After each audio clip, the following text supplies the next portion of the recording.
છું। મારી સમસ્યા બીજા કરતા કંઈક અલગ છે। હું હાથમાં ગલ્લો લઈને જઈ રહી છું, માટે તમે એવું ન વિચારતા કે હું તમને આ મારો ગલ્લો બતાવી રહી છું। મારી ઓળખ બીજી કોઈ નથી, પરંતુ માત્ર એટલી જ છે કે હું મેરઠના ગંગાનગરમાં રહું છું અને મારી ઉંમર 5 વર્ષ છે। આ મારો ગલ્લો છે। આ ગલ્લામાં મેં મારા રમકડા માટે પૈસા ભેગા કર્યા છે, પરંતુ હવે મારો વિચાર બદલાઈ ગયો છે। આ ગલ્લામાં રહેલા પૈસા હું શહેરના આઈજી સાહેબને આપવા માંગુ છું, કારણ કે 29મી એપ્રિલના રોજ મારી મમ્મીએ આપઘાત કરી લીધો। મારી મમ્મી પાસે દહેજ પેટે પૈસાની માંગણી કરવામાં આવતી હતી।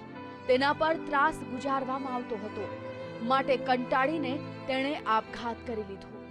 પરંતુ મારી મમ્મીના હત્યારાઓને અત્યાર સુધી કોઈ સજા થઈ નથી, માટે આઈજી સાહેબ, મારા ગલ્લામાંથી પૈસા લઈ લો, પણ મારી મમ્મીના હત્યારાઓને જેલ ભેગા કરો।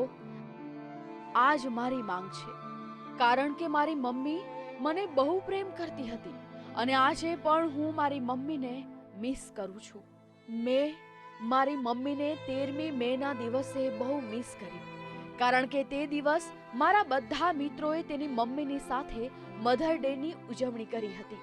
પરંતુ હું કોની સાથે ઉજવણી કરું? મારી મમ્મી તો ભગવાનના ઘરે જતી રહી છે। માટે આઈજી સાહેબને હું કહેવા માંગુ છું કે સાહેબ, તમે મારા ગલ્લામાંથી રૂપિયા લઈ લો। આ રૂપિયા તમારે કામ લાગશે। મારે આ રૂપિયાથી રમકડા નથી ખરીદવા, પરંતુ મારી મમ્મીના હત્યારાઓને જેલ ભેગા કરો। मानवी क्यों आए हो आज आप यहाँ? एक्सपायर हो गई तो यहाँ क्यों आए गुल्लक लेके आप? साहब को देने के लिए। रामबुल गिरफ्तार होगा। अच्छा, रामबुल कौन है? रामबुल दादा अच्छा, किसने मांगी थी आपसे? ओमबी गुप्ता ने क्या कही थी? कही थी कि पैसे लेके आना है। जब हमने उनसे कहा कि भाई दबिश क्यों डाली थी, जब आपको गिरफ्तार नहीं करने थे, बिजली मुलजिम नहीं थे, दबिश क्यों डाली? हमसे तेल भी डलवा रहे हो, गाड़ी में सब कुछ कर रहे हो, हम कहाँ तक लावे पैसे? हमारे एक तो बच्ची मर गई, ऊपर से यहाँ पुलिस के चक्कर काटते रहो थाने के। મારી ઉંમર 5 વર્ષ છે। કાયદો અને બંધારણ શું છે તેની મને ખબર નથી। બસ હું તો એટલું જાણું છું કે મારે ન્યાય જોઈએ છે।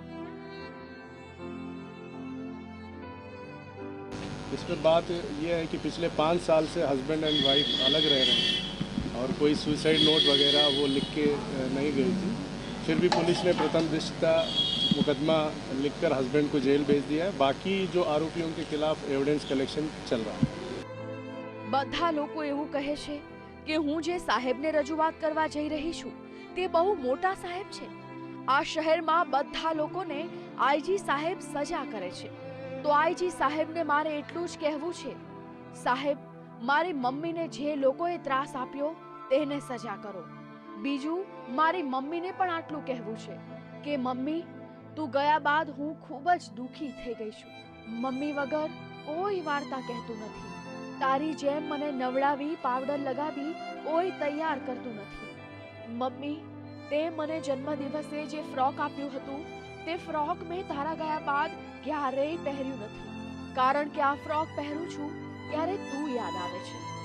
પરંતુ મમ્મી, મને એક વાત સમજાતી નથી, તું મને છોડીને કેમ ચાલી ગઈ?